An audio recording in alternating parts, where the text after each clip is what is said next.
Welcome to another episode of Black Man's Thoughts. This is talking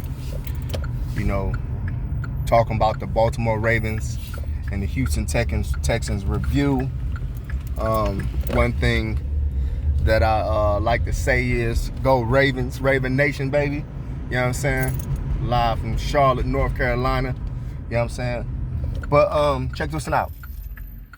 Let's start with the review. We're going to cover a lot because we also going to talk about these Chiefs. But the Texans, okay? Baltimore, let's start with the defense. It is clear that our defensive ends are a lot better than they were last year. A lot better than they were last year. I mean, I think we've been doing a lot better on the run. We're more consistent on the run. We're more motivated to stop the run. And I think that gives us a foundation that we didn't have last year. And I think that when you can have a foundation, when you know for a fact that at least we can stop the run, you know what I mean? That just makes your game plan so much easier. So, I would like to say the additions of Calais Campbell and Derek Wolfe have been a plus for me. They've definitely been a plus. I think Brandon Williams is playing a lot better at the nose tackle position or the teeth, whatever it is, man. The nose tackle position, I think that's his best position. He's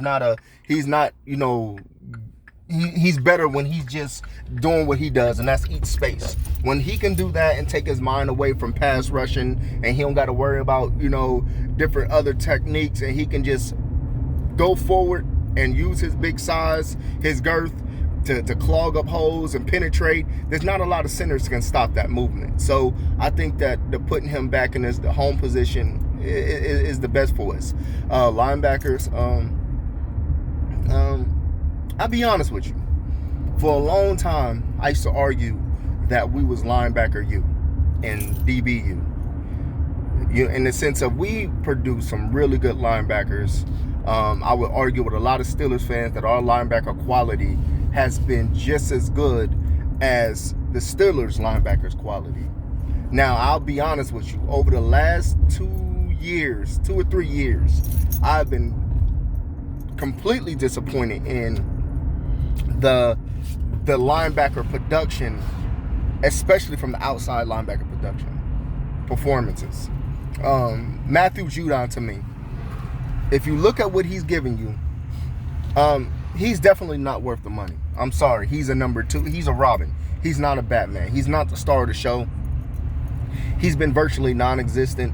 Jalen Ferguson has been, I would say, terrible, to say the least. He's been absolutely atrocious. I don't even think he came up on a stat sheet last week, and he played. I forgot the number of snaps. I want to say he had like 20-something snaps. I think that Bowser is by far our best outside linebacker. I would say most consistent outside linebacker. I think he's picking off where he left off last year, which is a plus. And I'm okay with his performance, but the problem is our outside linebackers are not winning these one-on-ones. I think the first game Judon played against a rookie tackle, and he was getting owned the whole time. Bowser has 2 sacks, but I think both of them came from pressures from Patrick Queen. So without Patrick Queen's ability to get to the quarterback, Bowser may not have any. I'm looking at the Steelers putting up 6 or 7 sacks a game, and I'm like, what the hell? But then I remember they took about 3 years to really, really, really attack their pass rush. Because I remember after Dick LeBeau left and he went to Tennessee, I remember those next 2 years, their defense wasn't good. They wasn't getting a lot of sacks, but they stayed patient. They stuck with the scheme, and now Bud Dupree and T.J. Watt are starting to win, are definitely winning these one-on-ones. The problem I'm having is this is Judon's 4th or 5th year. This is like his 5th year. And bro, he still is playing like this. This is Bowser's first time able to really, really get on the field. Last year he had, I want to say, like 5 sacks or 3 sacks, 5 or 3 sacks. In his first really, really getting game time performances, and he did good. Seems like he's picking off where he left off at. So we'll like to say I give him a little bit of leeway, especially he's my favorite outside linebacker. So I'm just hoping that, you know what I mean, what Bowser can continue this and we can re-sign him, because I do think that he's an asset. I thought Ja Ward, I think he plays more defensive line, but he might play outside linebacker. I'll have to check. But I thought he played good the first game, then the second game he didn't play so good. So we definitely need to, we need to focus more on our outside linebackers and get to the pass rush. Our middle linebacker performers, L.J. Fort, is such a refreshing, a breath of fresh air, simply because he's helping. If you notice, he's making a lot of the calls and helping Patrick Queen during the game. So definitely he's using his veteran leadership, and he's playing good. He's playing real good. I like Patrick Queen. He's a playmaker. He's making plays. I like Malik Harrison. I think our inside linebacker game is pretty good. It's pretty decent, and they're going to grow, and they're going to be even better. But our outside linebackers that's the weakest area on our team. Weakest areas on our team. Our defensive backs, oh man, Marcus Peters, beast. Humphrey, beast. Best tandem in the league. Our safeties, they're doing a damn good job. These young, I think that 2 years ago, I think when we had Elliott and Elliott and Clark, and I was like, I had said on Twitter, I said, you know what, these are going to be our safeties of the future. I truly believe so. I truly believe both of them will get re-signed. If Elliott can stay healthy, man, I think he's going to have a damn good year. I think he's playing really, really good. I'm excited about it. I love what I say. I like the calls that they're making. I like that they're not getting beat deep. They're playing damn good football, and Elliott is laying the hat, man. The Joker is smacking cats, man. He's really coming out there, making his presence known as a young safety, getting his first shot out there, man. Oh, man, what more can you ask for, man? I love it. I can't wait to watch him grow up in front of our eyes. The kickers, they're doing pretty damn good. I like Stover. I'm a big Stover fan. I know Tucker gets all the credit, man, but Matt Stover, man, my goodness, man, that boy can punt. Let's go back to the offense. Number 8. He's playing lights out football, man. He's winning these games because when we started off against the Texans, man, our offense was flat. Our offense was damn flat. Yeah, we put points on the board, but we was playing kind of crappy. And if it wasn't for Lamar Jackson, if we had still had old Mean Joe Slow, Flacco, our asses would have got beat. I mean, think about it. This guy runs like a 4.3, 4.2, and he still got sacked like, 3 times?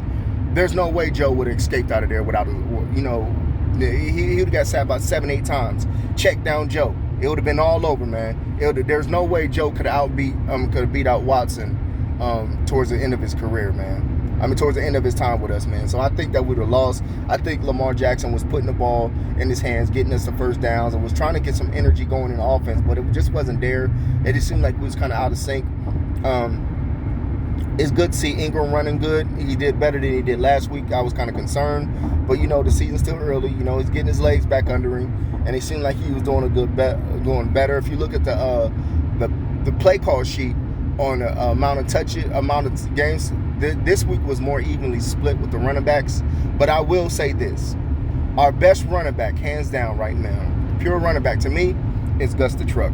There's no reason why he should not be the number 1 back coming to this game.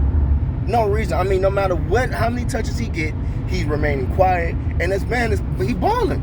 He is balling, man. He's outrunning everybody. Yeah, J.K. Dobbins had that long run at the end, but consistently, Gus is doing what the hell he could. Be honest with you, if this would continue, I'm more than happily going on from Mark Ingram, even though that's one of my favorite running backs, and just having Gus, Justice Hill, and J.K. and I'll be cool with Gus being our number 1 back, and and the other 2 being splash plays, because I think that right now I want to see more from J.K. A little bit better vision. You know what I mean? And just timing it better when he hits that hole and makes his cuts. Because again, even though Clemson's a beast, every NFL team is a lot better than Clemson. So, it's a little bit different speed. So I'm sure he's going to adjust fine. He's a once in a lifetime back, I think so. But I also think that, Gus Edwards, man, may be something special, bro. Maybe something really, really special. He has good vision. And he's running hard, man. That boy, and he can move. Did you see him hit that hole? He ran for like 15, 20 yards or 19 yards, and man, that dude was moving. Dude got some speed on him, man. 240 pounds, moving like that. Yeah, man. Let him be the cowbell, man. Hollywood gets open. He gets open, man. I like it. This is the one out of 20-something, 25 years, man. I never seen a receiver be able to get open like that, unless it was what Mason or Steve Smith. But this guy's getting open, man. You know, he's unguardable. Boykins, I think Boykins is playing exactly what we need him to do. 3-4 catches, 40 yards, move the chains. That's all we need you to do, Boykins. You don't have to go out there and make 60, 70, 80-yard catches. We don't need you to do that. Control the mid-game, control the sideline, 40, 50 yards a game, and get us a 2, 3, 4 first downs. Bro, you did your thing. You did your thing. That's you would be our best number 2 ever. You know what I'm saying? Because I do think Hollywood's going to be our best receiver when it's come down to ever. So, you know, go out there and make a name for yourself and just go out there and do what you got to do. Stay within your game, man. I don't want them to go out there and try to get him to be freaking, you know, Calvin Johnson. Get him intermediate passes. Let him use that speed and body to body somebody, get first downs. Use him in the red zone. Use him like a big tight end, like they're doing Waller. You know, him and Waller similar sizes, man. I think Waller was bigger, and I was a big Darren Waller fan, and I still think that we shouldn't have got rid of him. We should have used him better. But on to this one, I think that, you know, Boykins is definitely keep him at number 2. I don't really think we should go out there and sign no AB or anybody like that. I think just Boykins is doing what he needs to do. Snead, get him a little bit more involved, man. I like the way he can get open. But I'll be honest with you, I'm intrigued about Duvernay. This boy, hey, 2 catches, good plays. So, you know, I want to see a little bit more of him. And our line, terrible, trash. Terrible. I mean, terrible trash. If Orlando Brown, after that first initial hit, if somebody got a high motor, he's going to struggle with him. If they just keep coming, he's going to struggle. You saw J.J. Watt just owning that game. You know what I mean?